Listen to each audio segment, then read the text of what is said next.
So, good morning, ladies and gentlemen. In the next few minutes, I would like to present you my progress in my PhD topic in relation of COVID-19 associated multisystem inflammatory syndrome, or shortly MISC.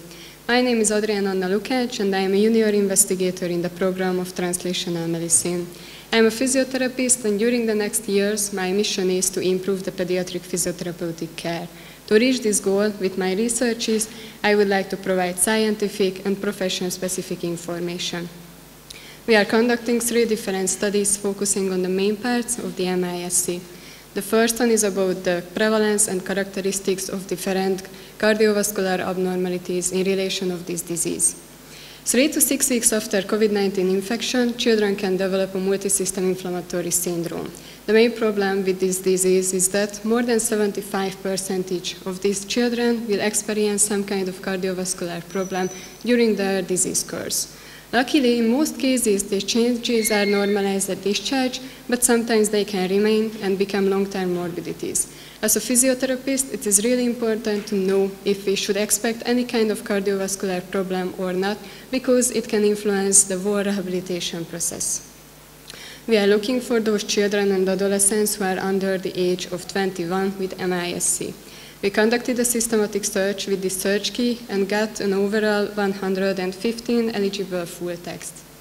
We have a huge number of outcomes and results, including radiological and laboratory findings, and also intensive therapy approaches.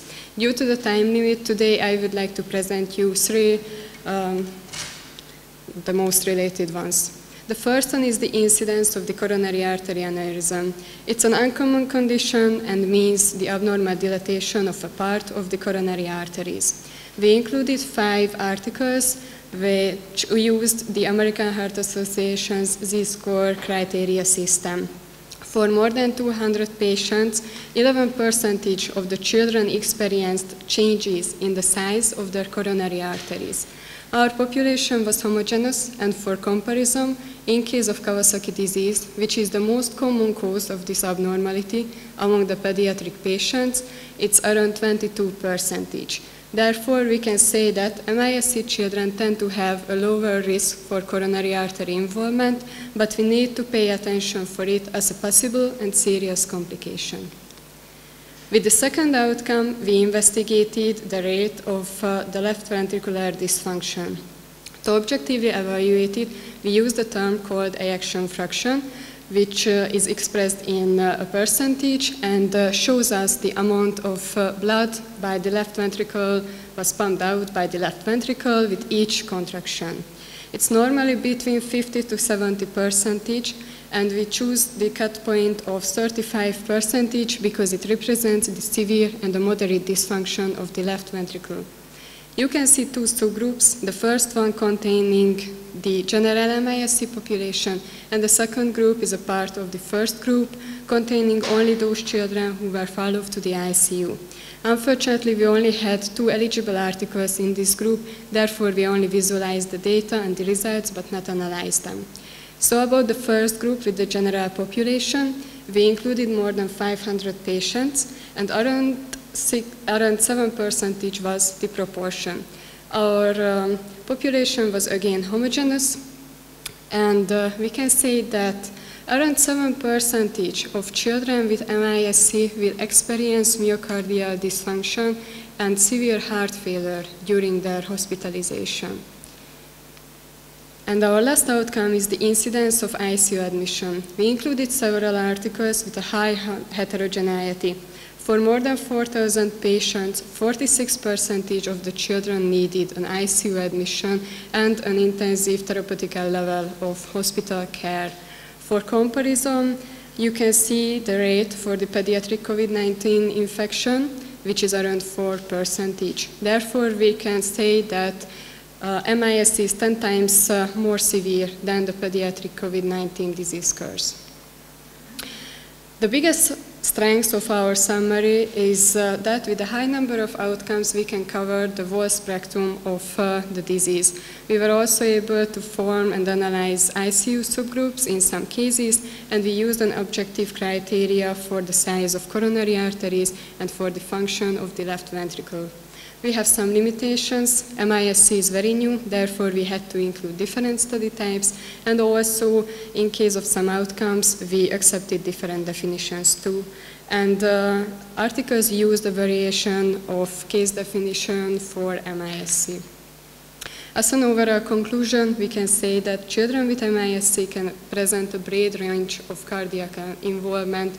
According to our study, the most relevant and most common abnormalities are the mitral and tricuspidal regurgitation, the decrease of the left ventricular ejection fraction, and myocarditis. These findings are in relation and agreement with the ACR's guide and confirm the need of the cardiac assessment. As an implication for practice, we recommend early cardiology consultation, and in case of left ventricular dysfunction, we also recommend several echocardiography examinations until normalization. As an implication for research, we need further investigations to find more prognostic factors about the disease severity.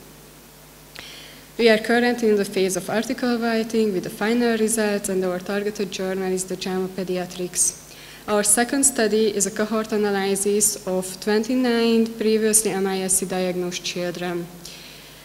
As we earlier saw it, a huge amount of children will need an ICU admission, and we know the side effects of the bedridden periods and also the mechanical ventilations.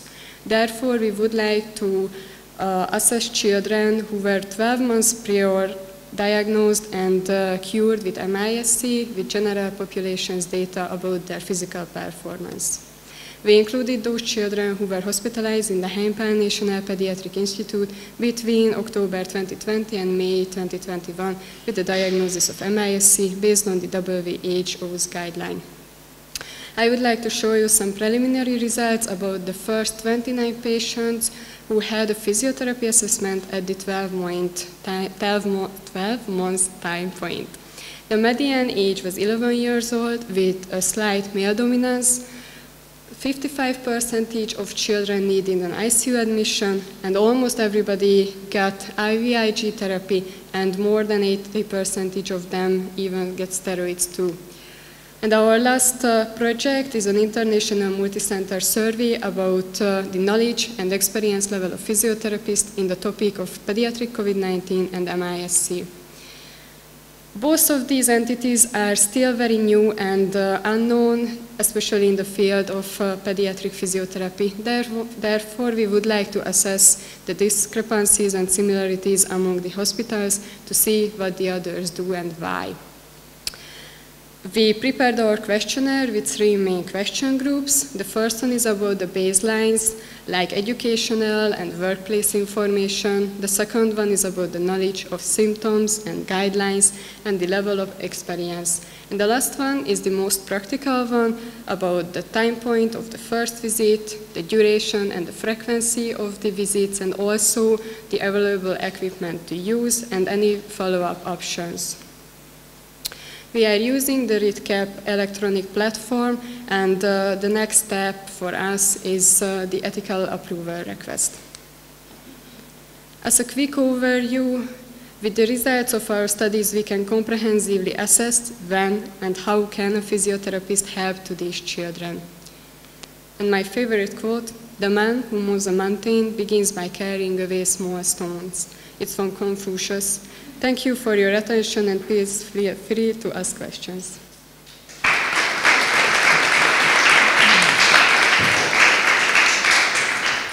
My question would be regarding your second project.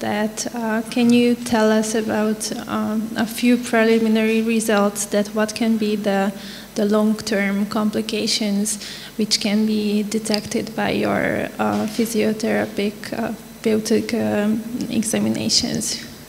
Thank you very much for your question. Based on my experiences, the most common problems telling us by the parents and the children Mainly the dyspnoea for the physical load, which is appearing sooner than prior the disease. And the second one is the chronic fatigue. Both of them can mainly affect the quality of the life of their children and also their physical performance. And this can be especially a problem in the competitive sports too. So these two. Sorry to continue, and just can I ask, what do you do with your patients with chronic fatigue? Because in our practice we have lots of children with the same problem. Yeah, first of all, we need to determine the cause of the chronic fatigue, and physiotherapy is a really individualized therapy. Therefore, we have to make an individualized assessment and then making a progressive physiotherapeutic care step by step. Mainly this. Sounds good. Thank you. Thank you. You mentioned that you observed a huge heterogeneity regarding the ICU outcomes in your first project, and do you have any idea what could be the reason? Thank you very much for your question. Yes, we thought about two main reasons. The first one is the difference among the hospital's protocol for the ICU admission, and the second one is mainly the time point of giving the IVIG therapy. Both of them can mainly affect the rate of ICU admission. Did you find any difference between the variation of the COVID infections, I mean the Delta or the Omicron and so on, and between the severity of the MISC? Or is it just like the whole problem with the COVID? That's an excellent question. Our results are from the late of 2020 and the early of 2021. Therefore, only the first half of the COVID variants are represented with our study. And we also tried to make a subgroup analysis based on the MISC severity, but we only had a few eligible articles to it. And also these articles are, they used quite different definitions for the severity stages. So finally we weren't able to make it. But it can be an excellent new topic for new research. And you mentioned follow-up visits. Can you tell me more about it? Especially, you mentioned also progressive physiotherapeutic care. What is your opinion? What sports could be allowed after MISC and what sports could be prohibited for children after MISC? Thank you very much for your question. Based on my experiences, I would recommend a 6 months follow-up to monitor the changes and the improvement of these children's physical status, and in case of any problems or delays, we would provide them some specific therapy. And about the sports, it's mainly basing on the status of the child, but and other factors like was she or he admitted on ICU, did she or he get mechanical ventilation, and so on. But I would definitely start with low impact sports.